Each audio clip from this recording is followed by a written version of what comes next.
Everybody. Now that we're working from home, we're going to continue to read To Kill a Mockingbird. You'll remember that we were just finishing chapter 15 in class, and that was the chapter where Tom Robinson is being held in the Maycomb jail, and Atticus went to protect him, and an angry mob led by Walter Cunningham Sr. had come to try to break Tom out of jail and lynch him.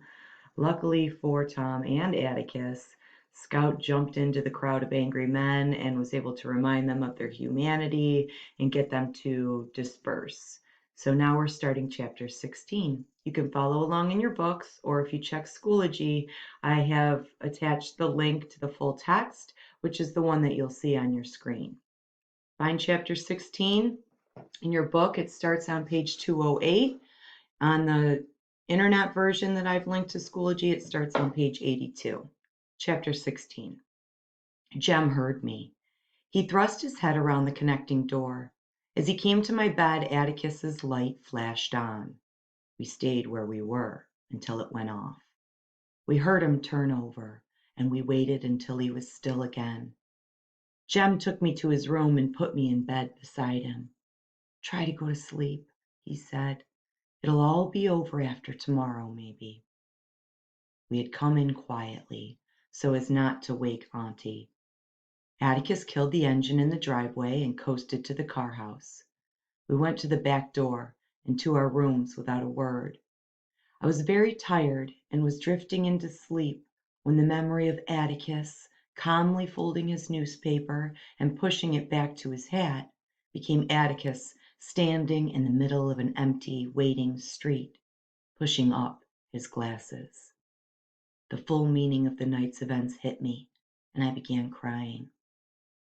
What is that reference? What is she thinking of Atticus pushing up his glasses? You may remember this with Hecate standing next to him in the middle of the empty street in Maycomb. That's right, that was that scene where Atticus had to shoot the rabid dog, Tim Johnson. So what she's realizing is him folding that paper outside the jail, where when she rushed in, she thought he was just getting ready to greet friends and was confused when it was a group of strangers. Now the whole event is kind of coming to life for her, and she's realizing what was actually going on there. And it's more like that violent moment of Atticus with a gun squaring off.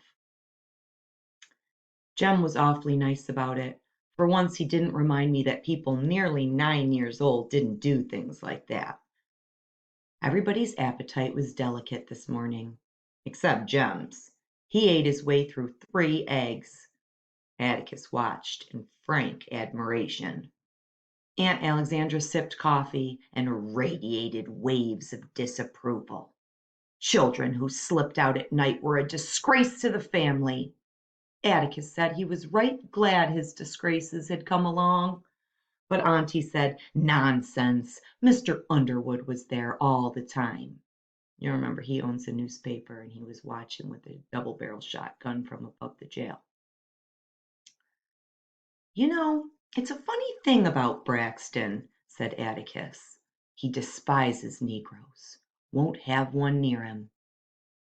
Local opinion held Mr. Underwood to be an intense, profane little man, whose father, in a fey fit of humor, christened Braxton Bragg, a name Mr. Underwood had done his best to live down. Atticus said naming people after Confederate generals made slow, steady drinkers. Calpurnia was serving Aunt Alexandra more coffee, and she shook her head at what I thought was a pleading, winning look. You're still too little, she said. I'll tell you when you ain't. I said it might help my stomach. All right, she said, and got a cup from the sideboard. She poured 1 tablespoon of coffee into it and filled the cup to the brim with milk. I thanked her by sticking out my tongue at it and looked up to catch Auntie's warning frown. But she was frowning at Atticus. She waited until Calpurnia was in the kitchen, and then she said, Don't talk like that in front of them. Talk like what? In front of whom? He asked. Like that, in front of Calpurnia. You said Braxton Underwood despises Negroes right in front of her. Well, I'm sure Kel knows it. Everybody in Macomb knows it. I was beginning to notice a subtle change in my father these days that came out when he talked with Aunt Alexandra. It was a quiet digging in, never outright irritation. There was a faint starchiness in his voice when he said, "Anything fit to say at the table is fit to say in front of Calpurnia. She knows what she means to this family." "I don't think it's a good habit, Atticus. It encourages them. You know how they talk among themselves. Everything that happens in this town is out into the quarters before sundown." My father put down his knife. "I don't know of any law that says they can't talk. Maybe if we didn't give them so much to talk about, they'd be quiet. Why don't you drink your coffee, Scout?" I was playing in it with a spoon. "I thought Mr. Cunningham was a friend of ours. You told me a long time ago he was." "He still is." "But last night he wanted to hurt you." Atticus placed his fork beside his knife and pushed his plate aside. "Mr. Cunningham's basically a good man," he said. "He just has his blind spots, along with the rest of us." Jem spoke. "Don't call that a blind spot. He'd have killed you last night when he first went there." "He might have hurt me a little," Atticus conceded. "But, son, you'll understand folks a little better when you're older. A mob's always made up of people, no matter what. Mr. Cunningham was part of a mob last night, but he was still a man.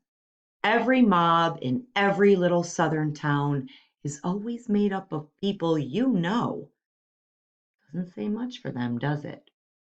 "I'll say not," said Jem.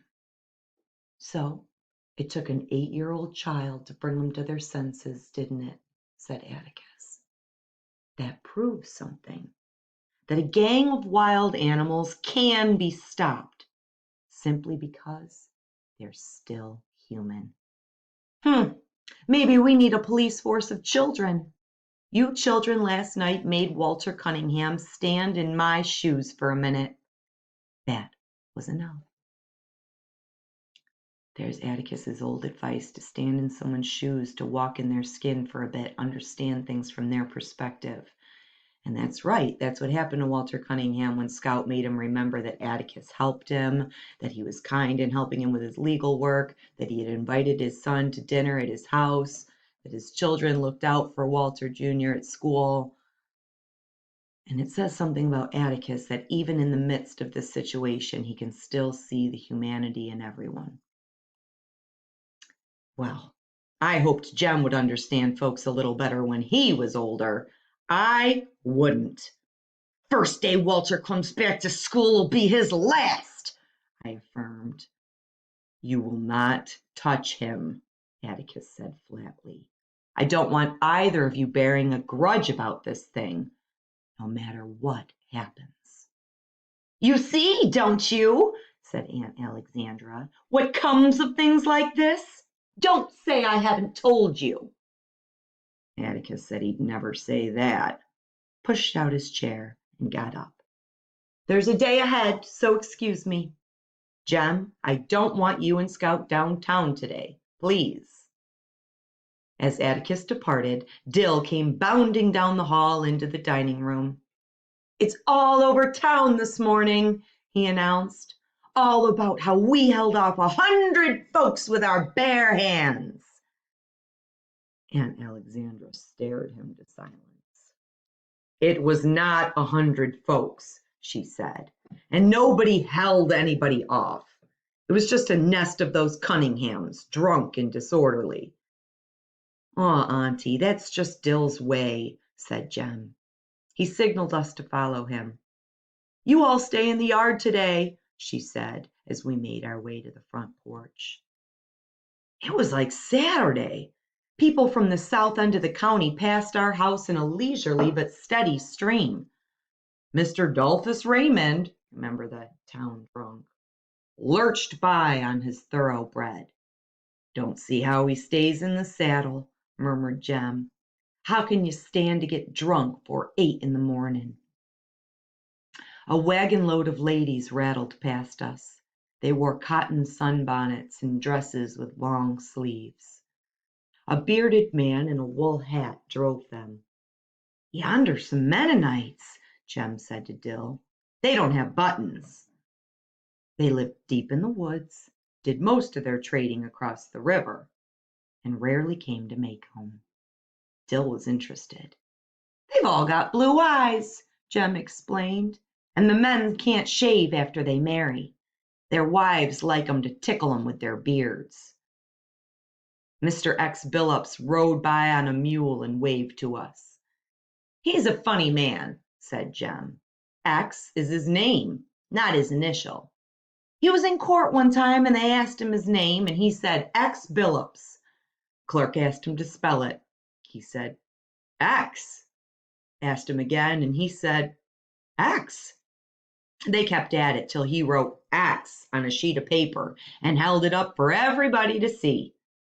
They asked him where he got his name and he said that's the way folks signed him up when he was born." As the county went by us, Jem gave Dill the histories and general attitudes of the more prominent figures. Mr. Tensaw Jones voted the straight prohibition ticket. Miss Emily Davis dipped snuff in private. Mr. Byron Waller could play the violin. Mr. Jake Slade was cutting his 3rd set of teeth. A wagon load of unusually stern-faced citizens appeared. When they pointed to Miss Maudie Atkinson's garden, ablaze with summer flowers, Miss Maudie herself came out on the porch. There was an odd thing about Miss Maudie. On her porch, she was too far away for us to see her features clearly, but we could always catch her mood by the way she stood. She was now standing, arms akimbo, her shoulders drooping a little, her head cocked to one side, her glasses winking in the sunlight. We knew she wore a grin of the uttermost wickedness. The driver of the wagon slowed down his mules, and a shrill-voiced woman cried out, "He that cometh in vanity departeth in darkness." Miss Maudie answered, "A merry heart maketh a cheerful countenance." I guess that the foot washers thought that the devil was quoting scripture for his own purposes, as the driver speeded his mules. Why they objected to Miss Maudie's garden was a mystery, heightened in my mind because for someone who spent all the daylight hours outdoors, Miss Maudie's command of scripture was formidable. "You going to court this morning?" asked Jem. We had strolled over. "I am not," she said. "I have no business with the court this morning." "Aren't you going to watch?" asked Dill. "I am not. 'Tis morbid watching a poor devil on trial for his life. Look at all those folks. It's like a Roman carnival." "Oh, they have to try him in public, Miss Maudie," I said. "Wouldn't be right if they didn't." "I'm quite aware of that," she said. "Just because it's public, I don't have to go, do I?" Miss Stephanie Crawford came by. She wore a hat and gloves. She said. "Look at all those folks. You'd think Williams Jennings Bryan was speaking." "And where are you going, Stephanie?" inquired Miss Maudie. "To the Jitney Jungle." Miss Maudie said she'd never seen Miss Stephanie go to the Jitney Jungle in a hat in her life.